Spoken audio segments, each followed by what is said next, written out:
بسم اللہ الرحمن الرحیم نحمدہ ونصلی علی رسولہ الکریم اما بعد۔ میں ہوں حافظ گلزار عالم اور آپ دیکھ رہے ہیں لرن قرآن ود حافظ گلزار۔ آج کے سبق میں تجوید القرآن کورس کے اس ابتدائی کورس کے سبق نمبر 13 میں ہم پڑھیں گے تنوین کی ادائیگی کی پہچان، یعنی تنوین کے پڑھنے کا طریقہ یہ ہم پڑھیں گے اس سبق میں۔ تنوین کسے کہتے ہیں؟ دو زبر، دو زیر اور دو پیش کو تنوین کہتے ہیں، اور تنوین والے حروف کی آواز نون کی آواز سے مل کر بنتی ہے۔ وہ اس طرح کہ ایک حرکت تنوین والے حرف کی آواز دیتی ہے، جبکہ دوسری حرکت میں نون کی آواز پوشیدہ ہوتی ہے۔ نون کی اس پوشیدہ آواز کو نون تنوین کہتے ہیں۔ اب ان کو پڑھا کیسے جائے گا، اس کی ہم مشق کرتے ہیں۔ اہم بات کہ جب بھی تنوین والے حروف کو پڑھا جائے گا، اس میں ہم غنہ بھی کریں گے۔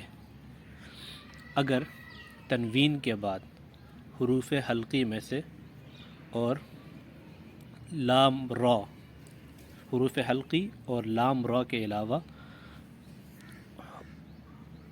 میں سے کوئی حرف نہ ہو، حروف حلقی اور لام اور را میں سے کوئی حرف نہ ہو، تو تب ہم غنہ بھی کریں گے۔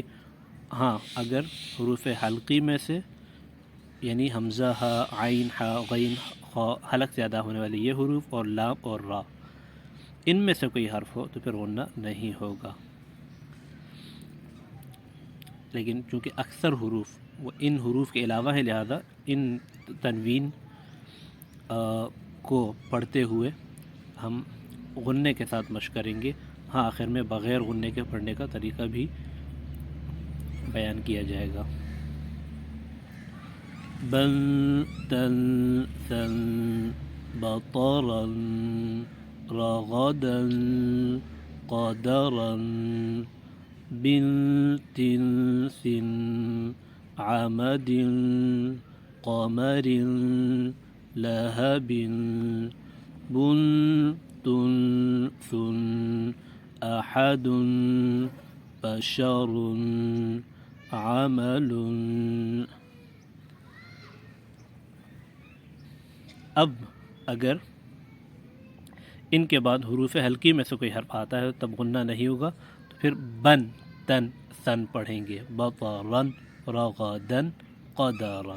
اسی طرح بن، تن، سن، عمد، قمر، لهب، بن، تن، ثن، احد، بشر، عمل۔ آج کا سبق اتنا ہی ہے، انشاءاللہ اگلے سبق میں مزید پڑھیں گے۔ السلام علیکم ورحمۃ اللہ وبرکاتہ۔